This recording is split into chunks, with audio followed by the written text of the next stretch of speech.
please, if there's one thing leaders walk away with today is this: seek to understand people's point of view before you share yours, okay? You know what you know. You don't know what they know. Seek to understand their opinion and point of view. You will always have an opportunity to share yours later.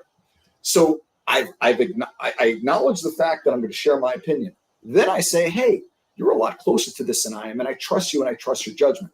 Well, what's that going to do? First of all, they are a lot closer to the situation.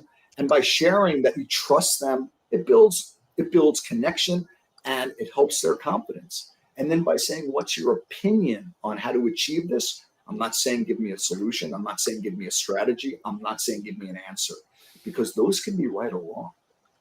An opinion is never right or wrong. It just is. Now, let's say this person shares with you this opinion.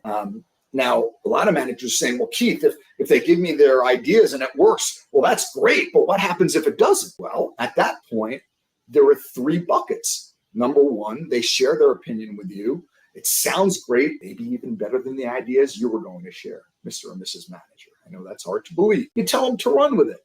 Second scenario, have some good ideas, not fully baked out. Third scenario, you know for a fact that what they're thinking in terms of how they're going to engage with that customer will not work. Well, you can either take the road of saying, how long have you been in this job? That's certainly going to create trust in a warm environment. Or you could respond with this: thanks for sharing your ideas. I appreciate that. Let's walk through them together so that we can create a process and solution that's going to help you get to the results you want. Now it becomes a collaboration, not an interrogation.